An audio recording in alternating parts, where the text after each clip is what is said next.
So welcome back. Today I want to continue with talking about Castelnuovo's contractibility theorem. So let me just remind you that the theorem is about -1 curves on an algebraic surface. Contractibility.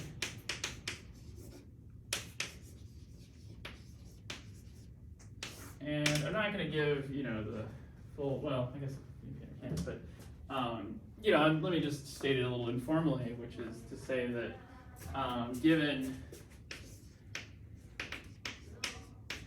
E on S, where S is a surface, and E is a -1 curve,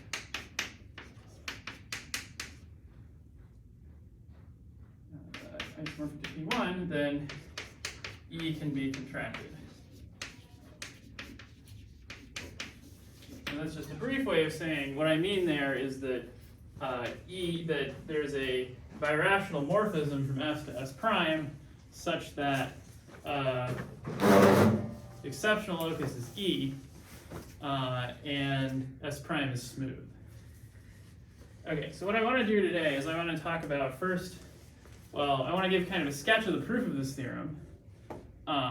Now, there's quite a bit to this, so I'm not going to, give a formal proof of the whole thing. But I am going to talk about how you obtain S prime, because that's kind of the real meat of it. Is that if you want to use this theorem, you would like to say, well, where do I get my surface S prime? I mean, in some cases it's enough to say, well, it exists. I know it exists, but in other cases, you want to actually produce the morphism. Okay, so then we have like S to S prime, and then the question is, how do we find S prime? So the idea is, of course, that the way we produce all birational morphisms is we produce a morphism to projective space, which has the desired properties, and then we check that the image is the thing that we want. So to do that, so let's just sketch a proof. So what do we need to do? Well, we need to find a divisor on S, which is pretty close to being ample. The idea is that it's supposed to be ample everywhere except on the curve E. So, and so that's so what we're looking for, divisor D,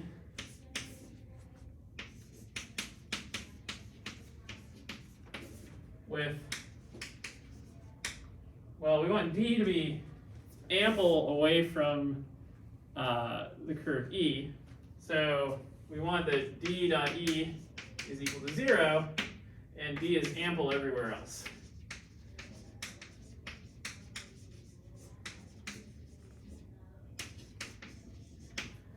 And so the idea here is that in particular, if we can find a D that is semi-ample, then, and it satisfies this property D dot E equals 0, then the sections of D can't distinguish the points of E, but they can distinguish the points of everything else. So that means the morphism to projective space you get is birational onto its image and contracts the curve E, and moreover, it doesn't contract any other curve. Okay, so how do we find such a D? Well, the standard idea here is we say, okay, well, we know, we're going to always assume that S is projective. If it's a smooth surface and proper, then it's automatically projective. In general, it doesn't really cost you so much to assume everything is projective because Chow's limit says everything's birational to projective thing. We can start with an ample divisor on S, and then we can add copies of E until that divisor now has negative intersection with E, but it'll be a nice ample divisor for everything else. So the idea, so we want to start with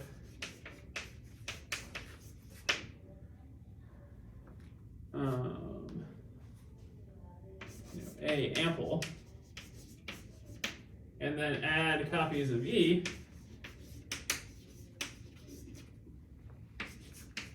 until we get A plus ME restricted to E is equal to 0.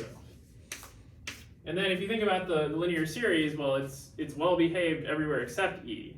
So the only place that things can go wrong is along E itself. Now, so what's the thing that can go wrong? Well, the thing that can go wrong is that you may have that this restriction is equal to 0, but E is still in the base locus. So then what would happen is that to actually define the map, you have to subtract off however many copies of E are in the base locus, which would land you back inside the ample cone. So that's something to be avoided. So we have to guarantee, so what we need to have happen is that A plus ME is semi-ample. Okay, so what this is saying is that you need to be, so we know that this restricts to a degree 0 bundle on E, and E is a P1, so that in particular means that it restricts to the trivial bundle. So we just have to say that, oh, well, this restricted to E, I have to be able to lift the section back. So the way this is expressed is you can think of it in terms of an exact sequence. So we can say, well, I have O of A plus ME. This is all happening on S. And then that restricts to O of E, A plus ME. And then, well, the kernel has to be has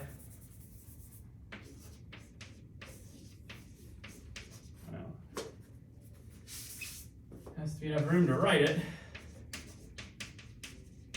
So M minus 1E, because there's one fewer copy. That maps to O of A plus ME, and then this is an injection. And so the point here is that what I really want to look at is global sections. So if we take global sections of this exact sequence, I have H0 of S A plus ME here. I guess I should really say this is O of that. Now, I told you that E was a P1, and this has degree 0 on it. So this is going to be H0 of the structure sheaf on P1, which is namely going to be like K. So this is, I'll just say this is H0 of P1O. And then, well, the idea here is that we want this to restrict to a non-zero thing, and there's a non-zero thing in here. So we just have to make sure that the next term in the exact sequence, if we can make that 0, things would be great. So this next term is going to be H1 of S O of A plus M minus 1E. I kind of ran out of room on the board there, but hopefully you can see what this is. But, what this is, so, the point here is that the condition we want, we can make it happen by the vanishing of some cohomology group. So, so like my advisor David Eisenbud would always say the point of cohomology is to vanish, at least higher cohomology. I think whether you take that attitude kind of depends on what you're doing with cohomology. Certainly if you're like classifying torsors or something there, it's like good to have a big cohomology group, or if you're like a homotopy theorist or something. But here you really want this cohomology group to vanish. Okay, so there's no reason for O of A plus M minus 1E itself to vanish. So we have to be like a little more clever to, we don't quite have a vanishing theorem for this thing here.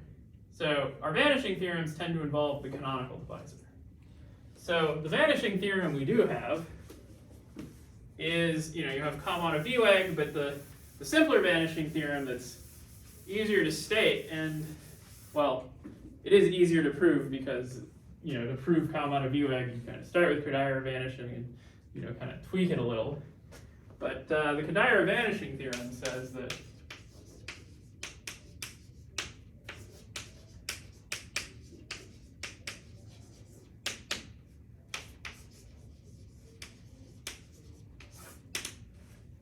is says given, let's say x projective, and I guess I need to do smooth, and then A ample, then hi of k x O of kx plus A is equal to 0 for I greater than 0. Okay, so this is for any ample divisor, and so the idea is you just have to be more positive than the canonical divisor.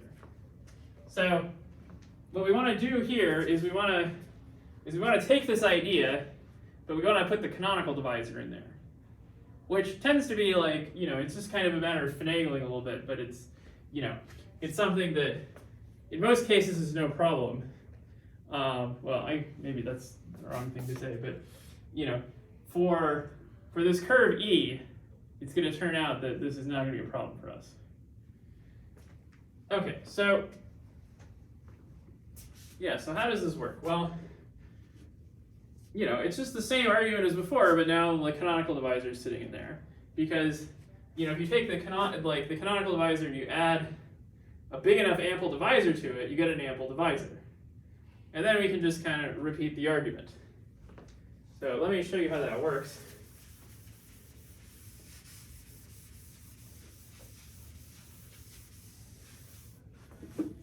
So I'm going to use the revised idea. So what we're going to do is we're going to choose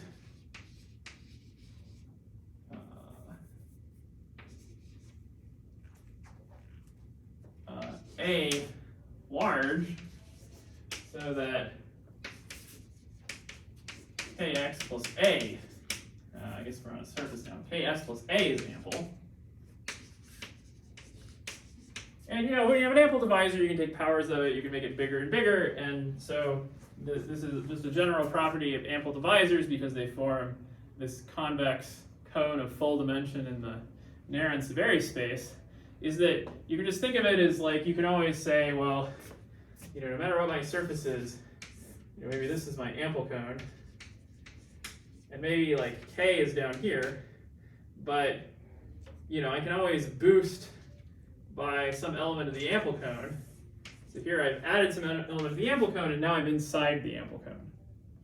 So, I can always do this.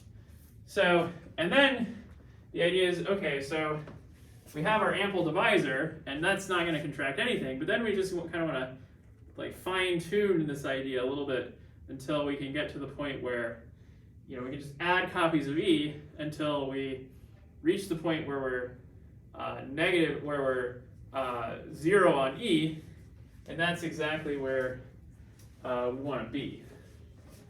So let's see here.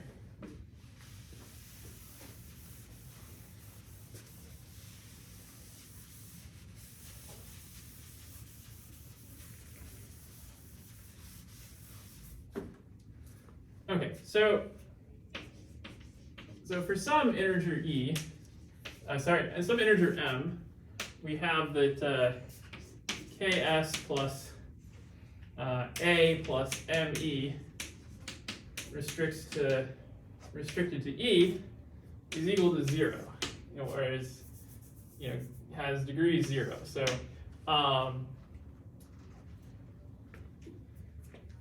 so you can just do this just because E is negative on itself, and so the M is just this intersection of ks with A.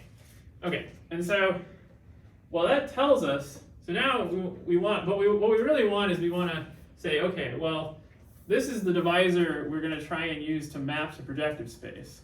So the thing we want H1 of O of ks plus A plus M minus 1E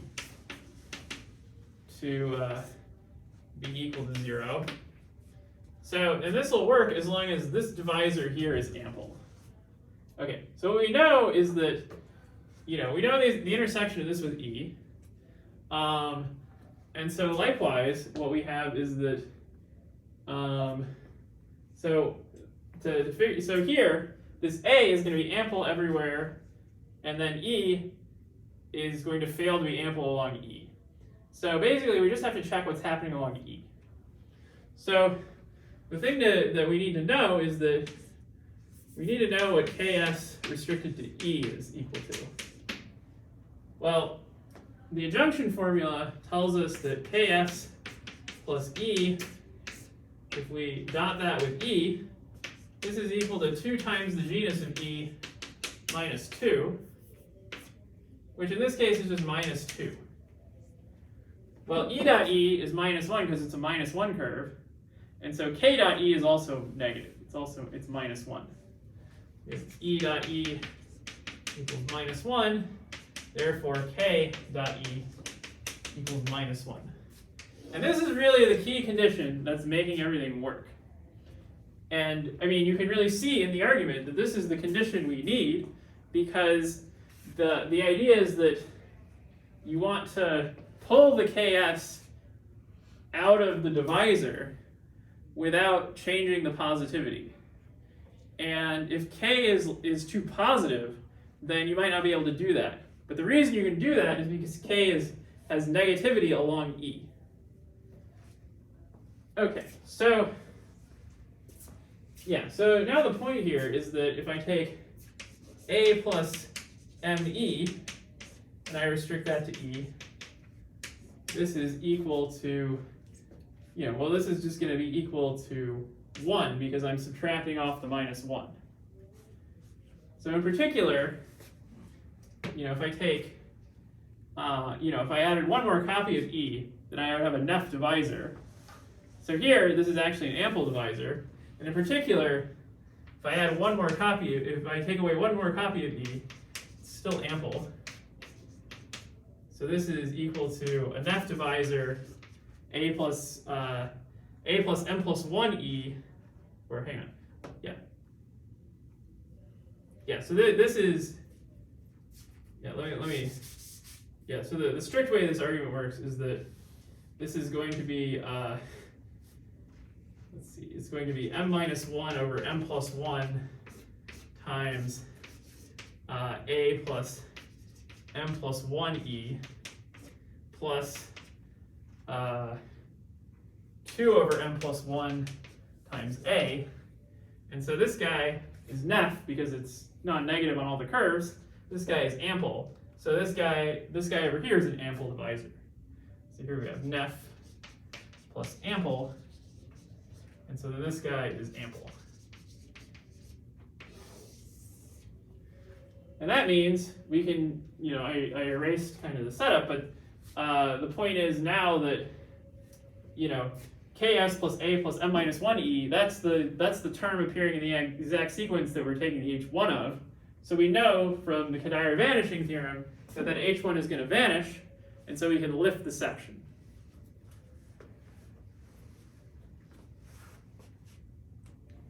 Okay, so questions?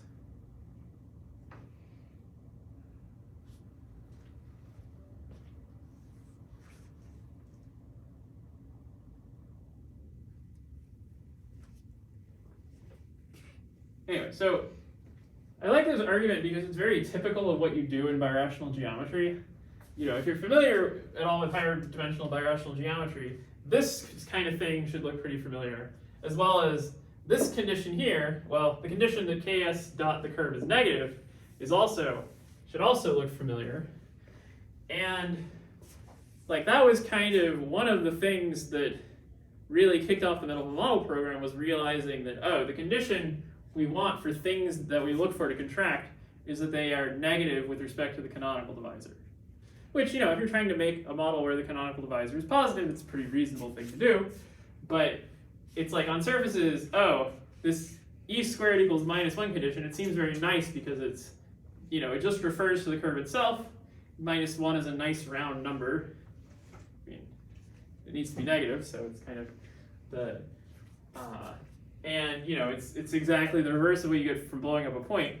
But in higher dimensions, there's so many other kind of, things can just get a lot messier. But this is still a condition that you can make sense of for any curve. Okay, so then the other thing is like what I mentioned before, this kind of splitting the divisor apart thing to apply a vanishing theorem. This is how, this is just how a ton of arguments in birational geometry work. You're either splitting it apart to use Castelnuovo vanishing, or you're splitting it apart to run some sort of MMP with scaling, which works that way because of Castelnuovo vanishing. So, and the Castelnuovo vanishing theorem is just kind of a souped up version of this thing.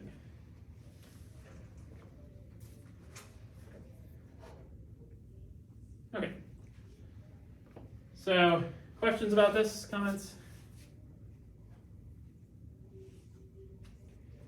All right. So, so the prize we get for having this contraction theorem is that we can now prove a sort of very nice part of the classification of algebraic surfaces, which is the existence of minimal algebraic surfaces.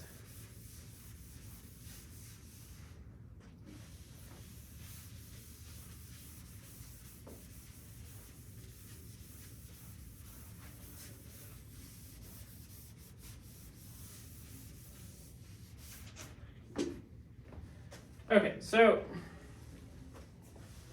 definition. So we say that a projective variety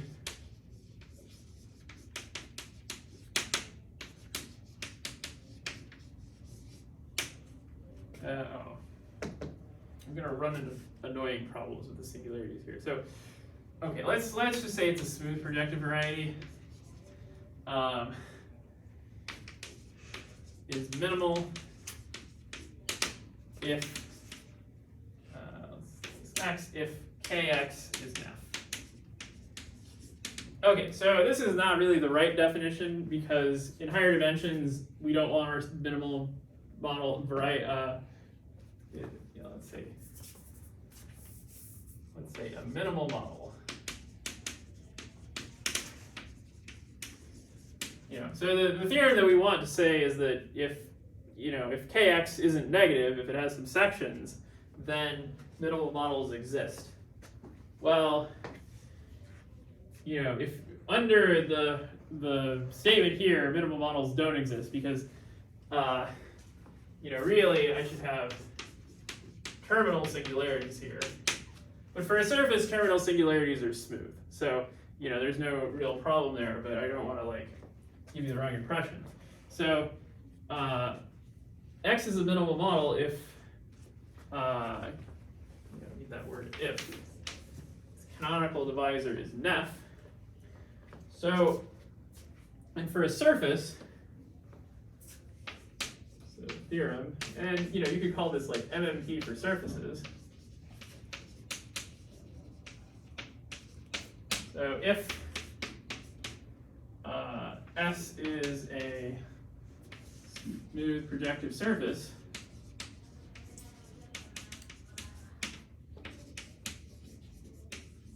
and there exists some integer m greater than 0 such that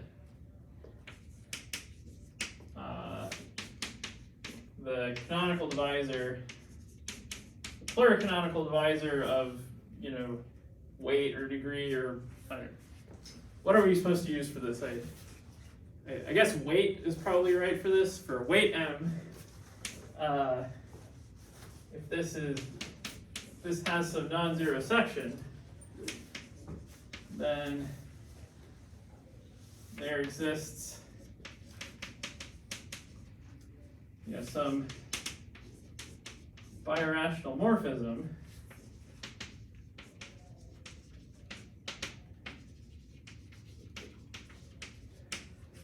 to a smooth minimal model.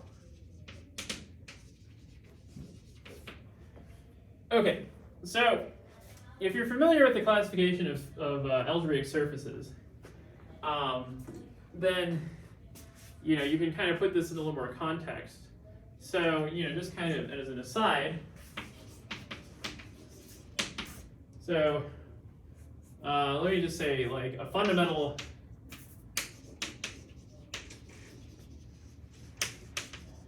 birational invariant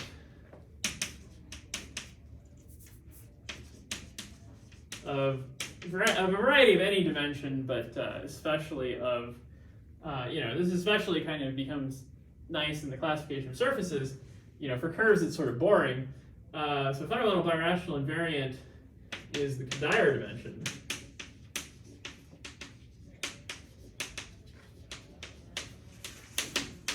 And so basically the idea is that if you look at the growth rate of sections of the canonical divisor,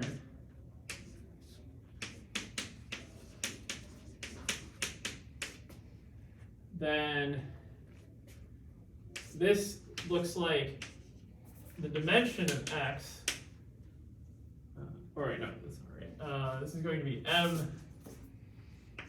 m to the, let me call it kappa of x, where kappa of x is the Kadeira dimension,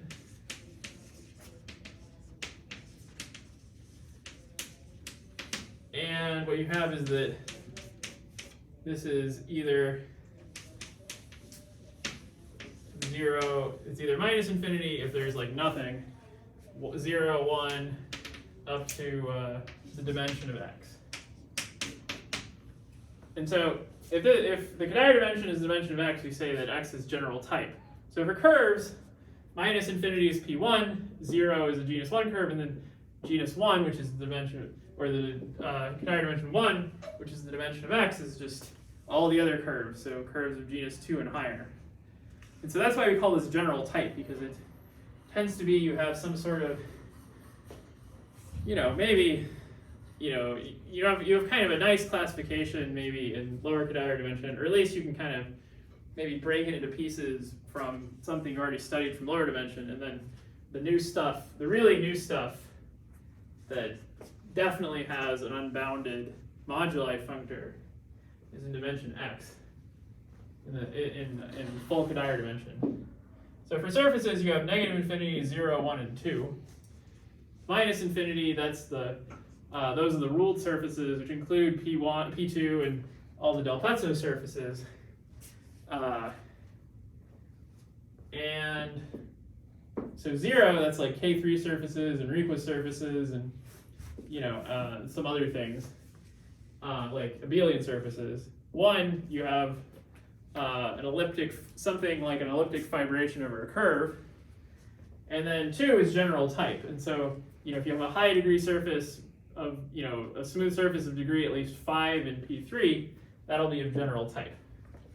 Okay, so this statement here, well, the Kadeira dimension, if it's non-negative, that is, if it's not minus infinity, that means that a section exists somewhere, and so we expect to have a minimal model for every Kadeira dimension except minus infinity. And that's true for surfaces, and in fact, let's see. Yeah, so we know from so we know from BCHM that in fact minimal models exist in all dimensions. Again, you have this problem with singularities and stuff.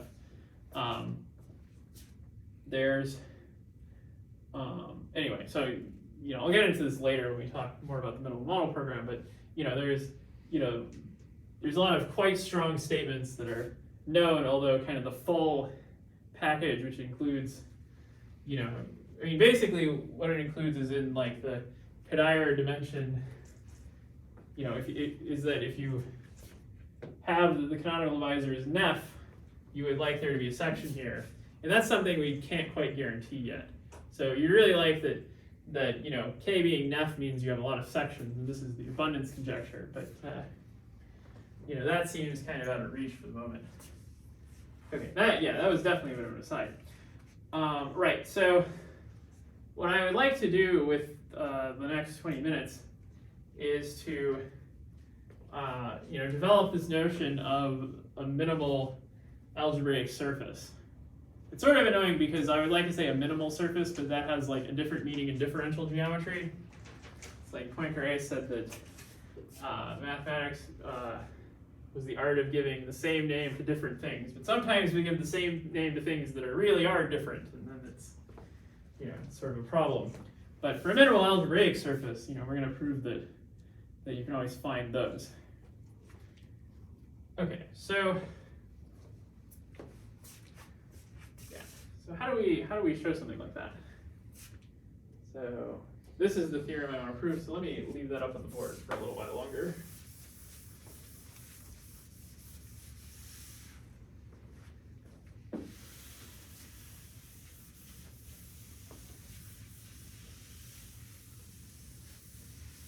Okay, so how do we show something like this? So the idea is that, well, we won't, I just told you about this Castelnuovo contractibility theorem, so presumably we're going to use that. So, well, that means that we need to find a -1 curve. Okay, so what we're going to assume is we're going to assume that this holds. So that means, I have, some section of mkx. I might even assume it's a section of kx, but just to make the numbers flow a little better, but it doesn't actually make any difference. And if it's nef, then I'm done. So I might as well assume that it's not nef. So we're going to assume that I have, kx, that this is, so mkx is, some number of curves, c1 plus c2, blah, blah, blah, and, maybe these have multiplicities. Maybe it should be ai, ci, And then, so the ai should all be positive integers. Well, I could just say now that kx is ai over mci. So, at the cost of allowing rational numbers, this n is not really causing me any problems. Okay, so I assume this, but that kx is not nef. Okay, well, if kx is not nef, what we would like to do is we'd like to make it nef. So we'd like to find a curve that's causing a problem and deal with it. Now, already we've made our life so much simpler, because if kx is not nef, but we have a section, then because we're on a surface, those components of kx are all divisors, they're all curves themselves. And so the curve that's, one of the curves that's negative on kx, well, they all have to be one of these c's. So one of the, at least one of the ci has kx.ci negative. Well, in particular, all the other curves on here intersect c positively. So for this to be true, it has to be that ci, and let's just call it c. Let's forget about the subscript here, because we're not going to use it. We have c.c is less than 0 also. Okay, and so, well, and in fact, so the adjunction formula now tells us that kx plus c dot c restricted to c, well, this is the canonical divisor on c, and this has negative degree. So already we can just see, well, if c is a smooth curve, it has to be a P1, but, better yet, everything's a locally complete intersection, so the adjunction formula still works, and, the degree of this guy is going to be the arithmetic genus of the singular curve, if it's a singular curve, but a singular curve has positive arithmetic genus. So this formula right here guarantees us that so C is isomorphic to P1, and now you say, well, these are both line bundles, so the restriction to C is an integer. So I have the sum of two negative integers, which is -2. Well, they both have to be -1. And then, hey, we can now contract. And then, well, when we contract, we just have to make sure the hypotheses still hold. And they do. Because, well, if I had a section of kx upstairs, I can just kind of push it down to the next level. And this is just where you can just evoke the fact that the plurigenera are birational invariants. So the number of, the number of independent sections of a power of the canonical sheaf, if you compute that on some smooth model of a variety, it doesn't matter which birational model you take, that number doesn't change. So we contract to another smooth surface, it still satisfies this condition, and then we just check again. And so the last thing we have to make sure of is that the process terminates. But it terminates because each time we're reducing the Picard rank by 1. So this process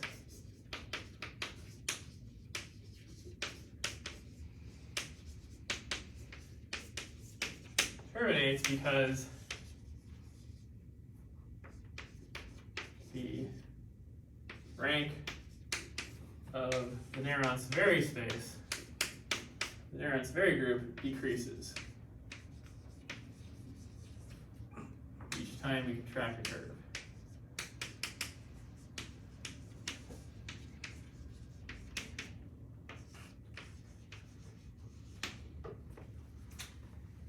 Okay. So yeah, so if you're like worried about, so when I was prepping this, I was like a little worried about, okay, what happens when C is singular? But when C is singular, you can just say, well, it's still a locally complete intersection. But if you're not happy with that, you can just, think about, well, I can resolve the curve inside the surface by blowing up at its singular points. And then what you'll see is that if you blow up at a singular point, then this number actually, it actually decreases by at least 2, because this should make intuitive sense, because it's like if you blow up a node on like a rational curve, the arithmetic genus goes down by 1. So, in particular, if this guy was negative, it can't get more negative. So you had to have started with a smooth P1. So if you're kind of raise your eyebrow at this whole idea of, oh, I want to just invoke that this is a complete intersection, and I'm more comfortable thinking about smooth things, you can do that as well. Okay, so the other comment I have is about this business of termination. So this might seem like a small thing, but it's actually like a really big deal in birational geometry. So it's just that for surfaces, we got lucky that, every time you contract something, there's an invariant that you're decreasing that can only get so small. So what we're going to see is that for threefolds, this argument, you're going to need something else. And there's another number which, will imply the termination that we need. But in higher dimensions, this question about like the birational operations you want to do to get to a minimal model, whether they terminate or not, this becomes a very difficult question. And in fact, so the analog of this, termination of flips, I believe is still open. So basically, the way that we get around this is that we don't allow arbitrary sequences. So our procedure in general, so here this procedure is just like do the one step, and then wash, rinse, repeat. What we're going to have to do in higher dimensions is we're going to have a whole set of procedures that that you stake out what you're going to do the entire way along, and then that's guaranteed to terminate. But you're not allowed to just sort of forget what you did before to get to the next step like you do here. Okay. Questions?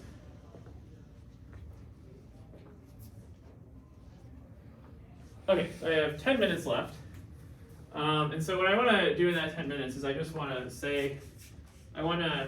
sketch one more theorem, which is the thing that we desire for surfaces is that, the one thing I didn't mention here is uniqueness, right? I was just like, oh yeah, we can get a minimal model.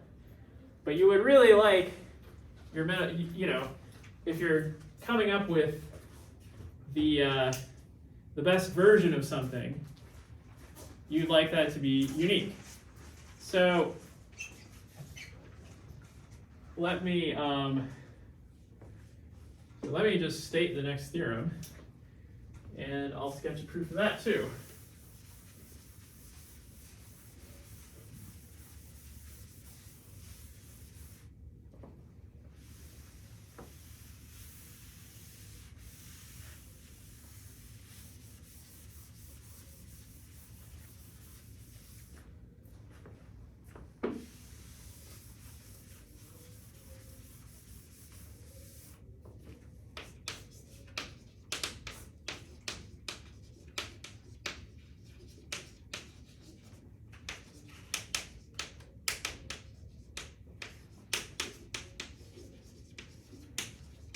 I'll call this uniqueness of minimal surface models, which just says that if S prime, S double prime are minimal, are birational minimal algebraic surfaces, aka they are minimal models, then S prime is isomorphic to S double prime. Yeah, of course, everything's always up to isomorphism, right? Yeah, so if I have two minimal algebraic surfaces, then if they're birational, we kind of want them to be the same surface, aka isomorphic. So, yeah, so how do we prove something like this? Well, the idea is that we want to sketch the proof here, is that I'm going to let S be a common resolution of singularities.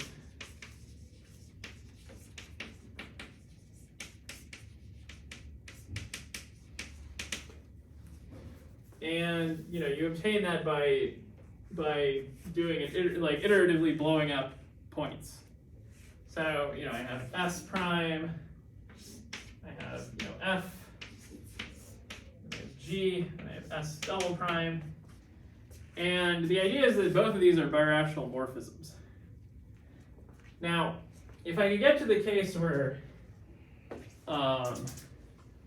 S was just equal to S prime, or then I would have then I'd have a I'd have a birational morphism of the minimal surfaces, and then you can see that it has to be an isomorphism because there's no blowups you can do. There's no -1 curves on S prime.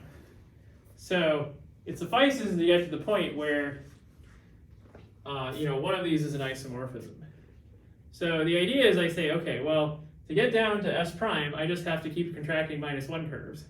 And to get down to S double prime, I have to keep contracting -1 curves. But they might not be the same curves. Like, that's the problem, right? So what we have to do is just make sure that it doesn't really matter what order we contract the curves in. So the idea is that we have, S goes to, let's call it T, which factors through S prime. I don't know, whatever map this is, we'll just call it F tilde, by contracting a -1 curve.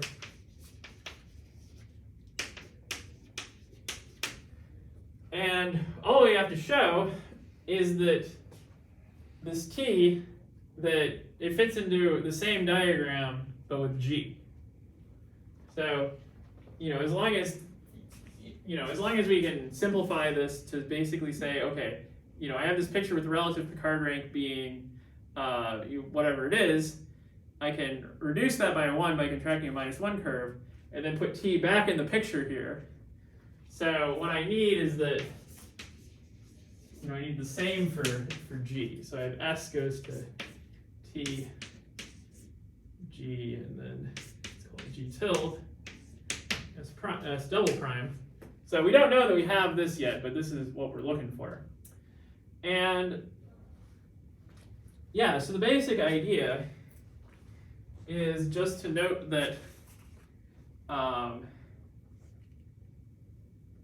is that if I take an ample divisor on either of these guys, what did we do? We contracted a -1 curve.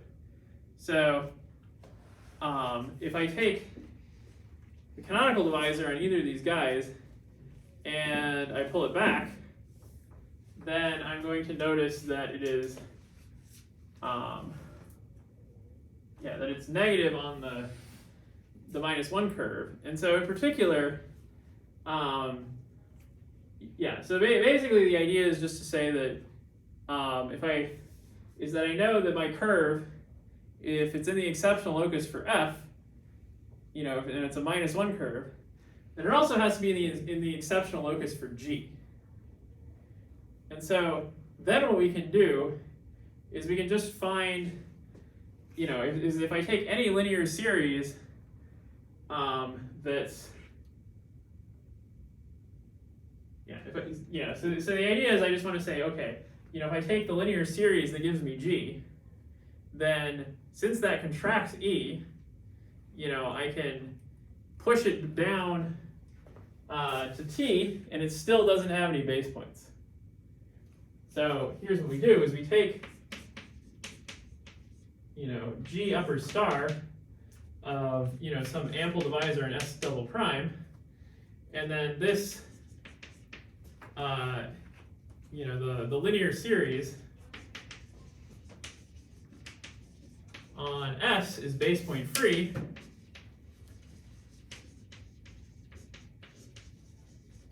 and has intersection 0, number 0, with the exceptional divisor E. And so that means it avoids, you have some places where it where you just have a copy of E, or else it just doesn't hit E at all. And so then when you contract E and you push the linear series forward, you still have no base points, because the only place you could have a base point is the image of E, but we know we avoid that point. So if we take, hold this pi, if I take pi lower star of this series here, then this is base point free on T, and hence we can, and hence it induces the G tilde. So it induces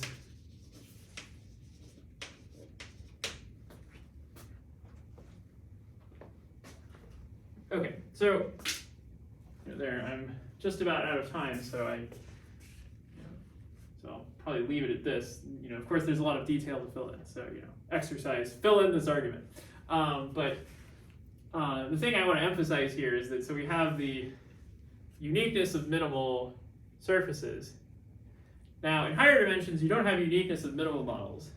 You do have uniqueness of canonical models. So canonical models are ones where the canonical divisor itself is ample, which is stronger than being f, and that comes at a cost. You have to impose, you may have to allow stronger, worse singularities for these to exist. But the canonical model is always going to be unique, and this is basically a consequence of the birational invariance of the plurigenera.